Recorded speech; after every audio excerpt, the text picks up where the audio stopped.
សូមជម្រាបសួរបងប្អូនទាំងអស់គ្នាថ្ងៃនេះខ្ញុំសូមលើកយកជំងឺប្រមេះទឹកបាយយកមកបង្ហាញជូនជំងឺនេះកំពុងតែមានការកើនឡើងនៅលើពិភពលោកក៏ដូចជានៅក្នុងប្រទេសកម្ពុជាយើងដែរហើយមេរោគបង្កជំងឺប្រមេះទឹកបាយកំពុងតែមានភាពស៊ាំថ្នាំច្រើនមុខដោយសារការព្យាបាលមិនបានត្រឹមត្រូវលេបថ្នាំមិនគ្រប់ដូសឬក៏ផ្សំថ្នាំយកមកព្យាបាលដោយខ្លួនឯងខ្ញុំនឹងបង្ហាញជូនទាក់ទងនឹងមូលហេតុបង្កជំងឺនេះការចម្លងរោគសញ្ញាការធ្វើរោគវិនិច្ឆ័យការព្យាបាលផលវិបាកនៃជំងឺប្រមេះទឹកបាយនិងការបង្ការជំងឺប្រមេះទឹកបាយដែលភាសាអង់គ្លេសហៅថា Gonorrhea គឺជាជំងឺដែលឆ្លងតាមការរួមភេទជាជំងឺកាមរោគដែលជួបប្រទះញឹកញាប់បំផុតវាបង្កឡើងដោយពពួកបាក់តេរីដែលមានឈ្មោះថា Neisseria gonorrhea ជំងឺនេះគឺអាចព្យាបាលបានអាចព្យាបាលឲ្យជាដាច់បានដោយប្រើប្រាស់ពពួកអង់ទីយ៉ូទិកដោយប្រើរូបមន្តព្យាបាលឲ្យបានត្រឹមត្រូវនៅឆ្នាំ2020អង្គការសុខភាពពិភពលោកបានប៉ាន់ប្រមាណថាមានអ្នកកើតជំងឺប្រមេះទឹកបាយថ្មីនឹងចំនួន 82.4 លាននាក់ហើយកើតនៅចំណោមមនុស្សដែលមានអាយុចាប់ពី15ឆ្នាំទៅ49ឆ្នាំឆ្នាំ2018នៅសហរដ្ឋអាមេរិកជំងឺនេះគឺមានការកើនឡើងរហូតដល់ 43% ហើយកំពុងតែមានអត្រាកើនឡើងគួរឲ្យបារម្ភ Neisseria gonorrhea ពេលដែលវាឆ្លងចូលទៅវាទៅបង្ករោគនៅជាលិកាអេពីតេលីយ៉ាល់ម្ដុំបង្ហួរនោមមាត់ស្បូនរុនគូតបំពង់កឬក៏ភ្នែកហើយវាបណ្ដាលឲ្យមានការឈឺចុកចាប់ក្រហាយនិងមានការហូរខ្ទុះចេញមកក្រៅអង្គការសុខភាពពិភពលោកបានព្រមានថាកំពុងតែមានការកើនឡើងករណី Multidrug resistant gonorrhea ជំងឺប្រមេះទឹកបាយដែលស៊ាំថ្នាំច្រើនមុខហើយក្តីបារម្ភកំពុងតែកើនឡើងផងដែរទាក់ទងទៅនឹងថាថ្ងៃអនាគតអាចលែងមានថ្នាំព្យាបាលជំងឺប្រមេះទឹកបាយនឹងឲ្យជាដាច់បានបើនៅតែបន្តព្យាបាលដោយប្រើរូបមន្តមិនបានត្រឹមត្រូវលេបថ្នាំមិនគ្រប់ដូសឬក៏ទៅទិញថ្នាំយកមកលេបយកមកព្យាបាលដោយខ្លួនឯងជំងឺប្រមេះទឹកបាយដែលអត់បានព្យាបាលឬក៏ព្យាបាលមិនបានត្រឹមត្រូវមិនជាដាច់មេរោគនេះគឺអាចរាលដាលទៅដល់ស្បែកទៅដល់សន្លាក់ទៅដល់បេះដូងទៅដល់ប្រឹសបេះដូងទៅធ្វើឲ្យរលាកជុំវិញថ្លើមនិងអាចរាលដាលទៅដល់ខួរក្បាលទៅដល់ប្រព័ន្ធប្រសាទកណ្ដាលដែលពេទ្យហៅថា disseminated gonococcal infection DGI ដោយសារមេរោគ Neisseria gonorrhea នោះវាឆ្លងចូលទៅក្នុងចរន្តឈាមហើយទៅប៉ះពាល់ដល់ស្បែកធ្វើឲ្យមានកន្ទួលក្រហមឬក៏ដំបៅនៅលើស្បែកប៉ះពាល់ទៅដល់តង់ដុងសរសៃចំណងនៅតាមសន្លាក់ហ្នឹងប៉ះពាល់ដល់សន្លាក់ធ្វើឲ្យមានការរលាកសន្លាក់រលាកតង់ដុងហើយអាចរាលដាលទៅដល់បេះដូងធ្វើឲ្យមានជំងឺ pericarditis រលាកស្រោមបេះដូង endocarditis រលាកសាច់ដុំបេះដូងប៉ះពាល់ទៅដល់ថ្លើមបណ្ដាលឲ្យមានការរលាកជុំវិញថ្លើម perihepatitis គឺថ្លើមហ្នឹងគឺវាស្អិតជាប់ទៅនឹងជញ្ជាំងនៃពោះវៀនជាងនៃពោះរបស់យើងហើយអាចមានការបង្ករោគទៅដល់ប្រព័ន្ធប្រសាទកណ្ដាលផងដែរមេរោគបង្កជំងឺប្រមេះទឹកបាយ Neisseria gonorrhea គឺឆ្លងតាមរយៈការរួមភេទតាមមាត់តាមទ្វារមាសតាមរុនគូតហើយអាចឆ្លងតាមរយៈការប៉ះពាល់ប្រដាប់ភេទឬការឆ្លងតាមរយៈដៃហើយដៃយើងគឺប៉ះពាល់ប្រដាប់ភេទអ្នកដែលមានជំងឺគឺអាចចម្លងមេរោគនេះបានដែរតាមរយៈការប្រើប្រាស់សាច់ថ្វាយរួមគ្នាហើយមេរោគនេះគឺអាចឆ្លងតាមរបៀបដែលហៅថា auto inoculation បានតែឆ្លងពីកន្លែងមួយទៅសរីរាង្គមួយទៀតនៅក្នុងខ្លួនអ្នកជំងឺហ្នឹងឧទាហរណ៍គាត់ឆ្លងពីប្រដាប់ភេទទៅភ្នែកទៅមាត់ដោយដៃគាត់អត់បានលាងសម្អាតក្រោយពីការប៉ះពាល់ប្រដាប់ភេទដែលមានជំងឺឬក៏ដែលមានមេរោគ Neisseria gonorrhea ហ្នឹងហើយអាចឆ្លងពីម្ដាយទៅកូននៅពេលសម្រាល The core problem silent carrier បញ្ហាចម្បងដែលមានការកើតជំងឺប្រមេះទឹកបាយនឹងច្រើនគឺ silent carrier បានន័យថាអ្នកដែលមានមេរោគមានការបង្ករោគដោយមេរោគ Neisseria gonorrhea អត់មានស្ដែងចេញជារោគសញ្ញាអីនោះទេប៉ុន្តែអាចចម្លងមេរោគនេះទៅដៃគូបាន The core problem is silent carrier ពីព្រោះអ្នកកើតប្រមេះអត់រោគសញ្ញានឹងមានច្រើនចំពោះស្ត្រីនឹងគឺមានរហូតដល់50ទៅ80% ចំណែកបុរសគឺមានតែ10% ប៉ុណ្ណោះ ចឹងហើយពេលគាត់មកជួបលោកគ្រូថាហ្នឹងត្រូវព្យាបាលដៃគូឲ្យអស់มันជាដាច់តែអត់ព្យាបាលដៃគូហ្នឹងគឺ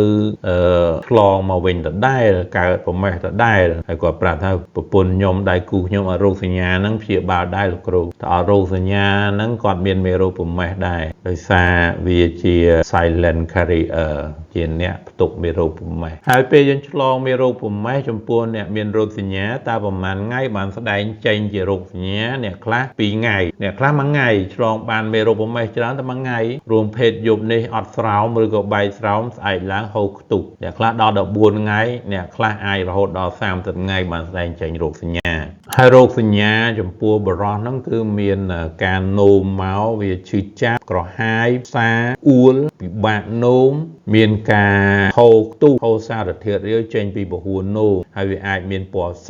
ពណ៌លឿងពណ៌ត្រួយចេកពណ៌បៃតងពណ៌ភីងអ្នកខ្លះនោមមកពណ៌ភីងពណ៌ផ្កាឈូកពណ៌ក្រហមឬក៏ពណ៌ត្នោតជួនកាលមានការហូរឈាមដោយសារវារលាកខ្លាំងអញ្ចឹងវានោមមកមានឈាមមានខ្ទុះលាយឈាមអីខ្ទុះលាយឈាមចេញជាពណ៌ភីងអាចមានការហើមមានការឡើងក្រហមនៅបង្ហួរនោមជាពិសេសមាឌធិនៅអាចវាយបង្ហួរនោមខាងក្រៅហ្នឹងហើយអាចមានការហើមពងស្វាសមានការឈឺចាប់ពងស្វាសហើយជាទូទៅមានហើមតែមួយខាងទេពងស្វាសខាងឆ្វេងឬក៏ខាងស្ដាំហើយបរិសុទ្ធខ្លះអាចមានកើតបោកអាប់ស៊ីសទៅដល់ក្រពេញថៃសាន់និងក្រពេញលីត្រេដែលជាក្រពេញនៃប្រព័ន្ធបន្តពូជបរិសុទ្ធហើយកើតបោសនៅជុំវិញបង្ហួរនោមមានការបង្ករោគទៅដល់ក្រពេញខៅភើករោគទៅដល់ប្រូស្តាតឬក៏មានការបង្ករោគមេរោគប្រមេះឆ្លងចូលទៅដល់ថង់ទឹកកាម seminal vesicle ដែលធ្វើឲ្យបរិសុទ្ធរួមភេទមកទឹកកាមចេញមកគឺមានលាយឈាម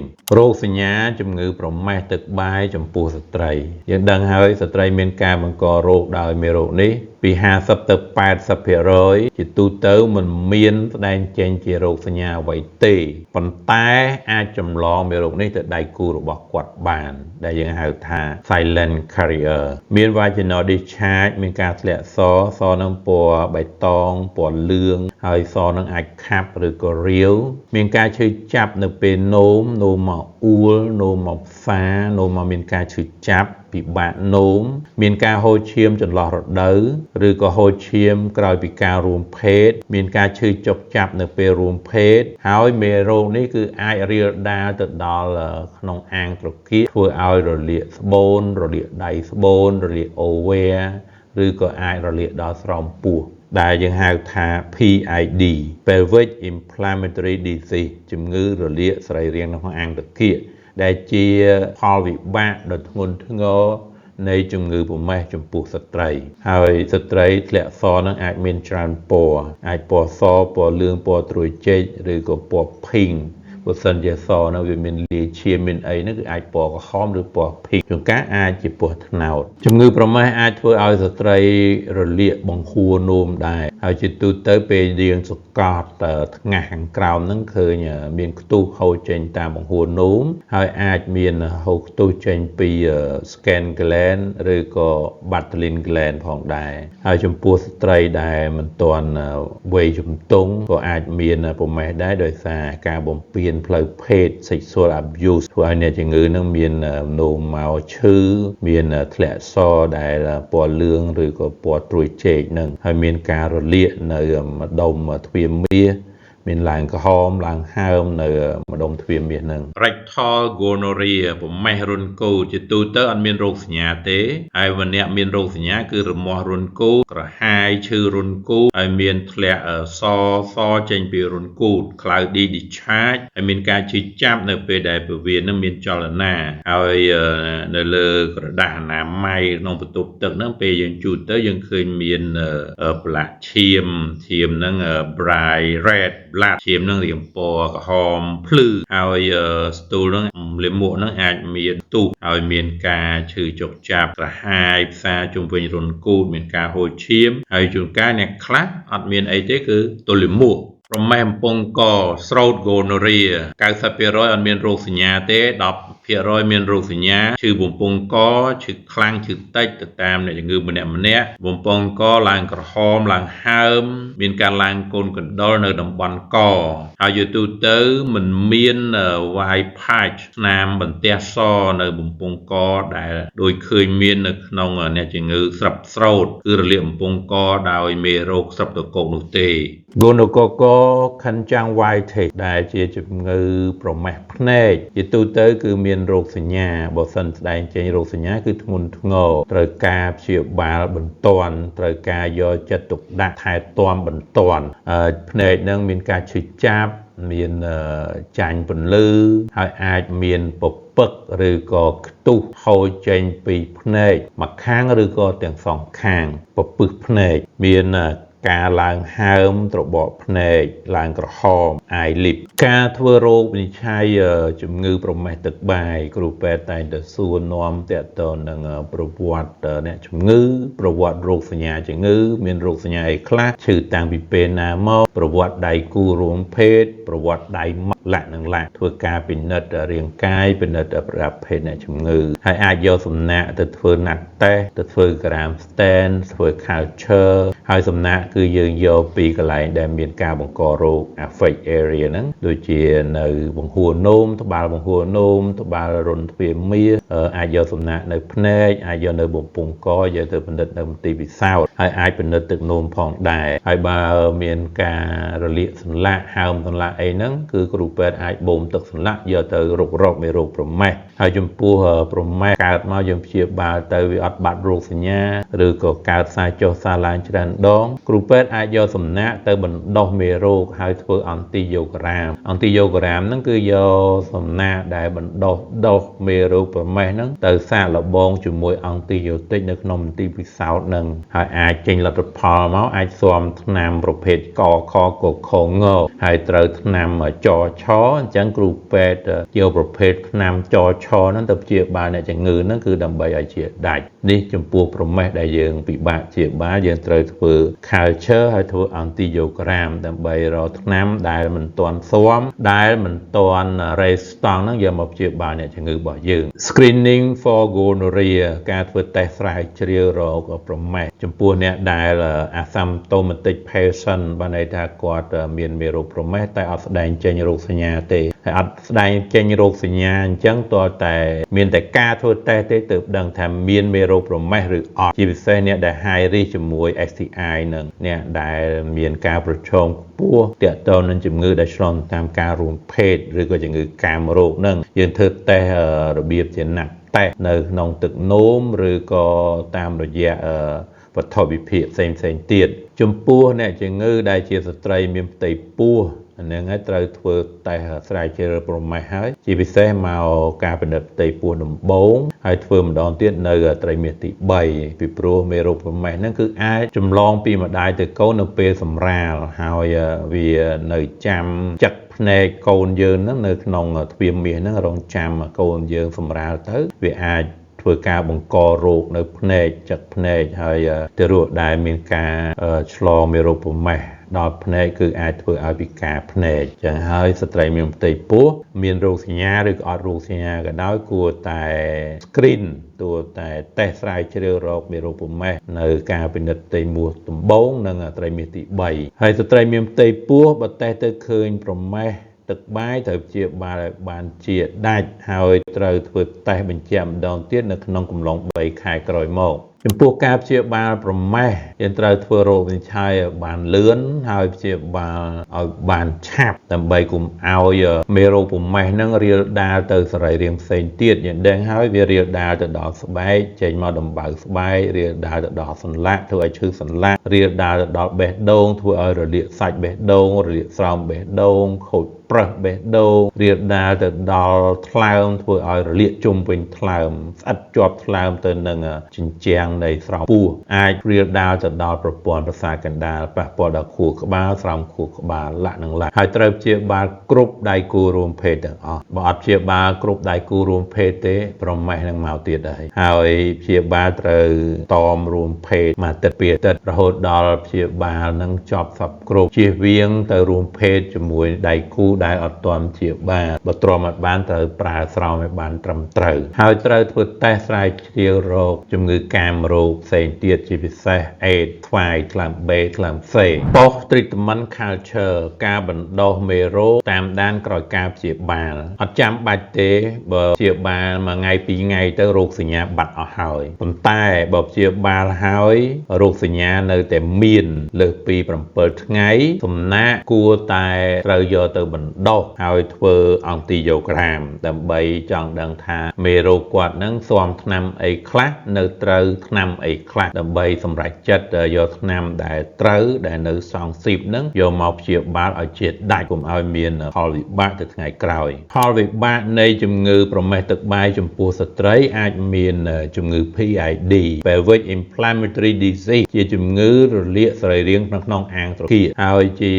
ជំងឺនេះគឺបណ្ដាលឲ្យមានការឈឺចាប់រ៉ាំរ៉ៃនៅម្ដុំអាងគាកហ្នឹងគឺនៅម្ដុំលើថ្ងានតិចហ្នឹងហើយឈឺចាប់ហ្នឹងអាចមានរយៈពេលជាច្រើនខែហើយជួនកាលអាចមានរយៈពេលជាច្រើនឆ្នាំបើស្ត្រីមិនបានទៅពិនិត្យសុខភាពហើយព្យាបាលបានត្រឹមត្រូវទេវានៅឈឺរ៉ាំរ៉ៃរលាករ៉ាំរ៉ៃហ្នឹងហើយការរលាករ៉ាំរ៉ៃយូរហ្នឹងធ្វើឲ្យស្ត្រីហ្នឹងអត់កូនលែងមានកូនដោយសារការរលាករ៉ាំរ៉ៃហ្នឹងវាធ្វើឲ្យចិត្តធ្វើឲ្យប្លុកនៅដៃស្បូនហ្នឹងហើយកាលណាប្លុកដៃស្បូនធ្វើឲ្យមេជីវិតឈ្មោលហ្នឹងវាដៃស្បូនហ្នឹងចិត្តឲ្យលែងមានប្រហោងលែងមានរុនហើយអញ្ចឹងមេជីវិតឈ្មោលមិនអាចទៅជួបមេជីវិតញីបានទេអញ្ចឹងអត់មានការបង្កកំណើតទេធ្វើឲ្យស្ត្រីហ្នឹងអត់កូនហើយជួនកាលស្ត្រីអាចមានកូនក្រៅស្បូនជួនកាលវាគ្រាន់តែរួមតូចដៃស្បូនទេក្រោយពីកើតប្រមេះដល់ដៃស្បូនហ្នឹងធ្វើឲ្យរួមតូចមេជីវិតឈ្មោលអាចត្បល់ទៅរួចហើយអាចមានការបង្កកំណើតហើយការបង្កកំណើតហើយកូនចេះតែធំទៅ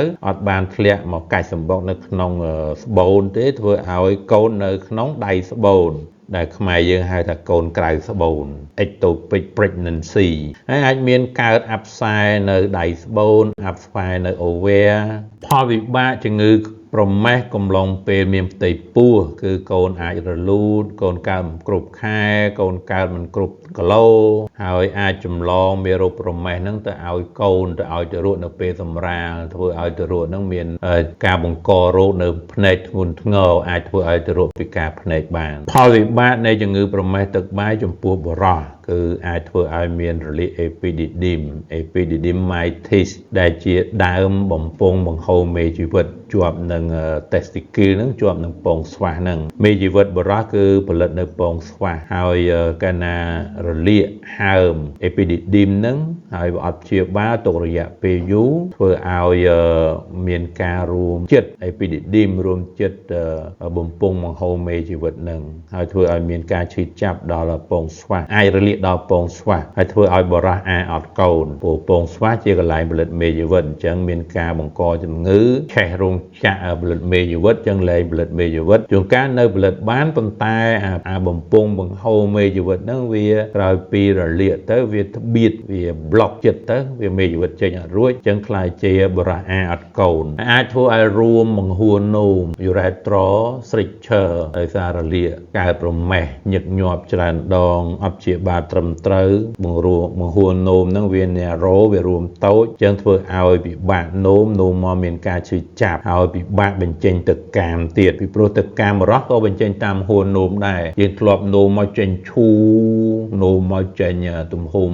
កប់ចិត្តទឹកនោមយើងរៀងធំពេលដែលយើងកើតប្រមេះរ៉ាំរ៉ៃយូរអត់ព្យាបាលនោមមកចេញតូចចេញដូចមជុលហ្នឹងពេលខ្លះទឹកនោមបាញ់មកឆ្វាចចេញដូចជលឬក៏ចេញទឹកនោមរ៉ែ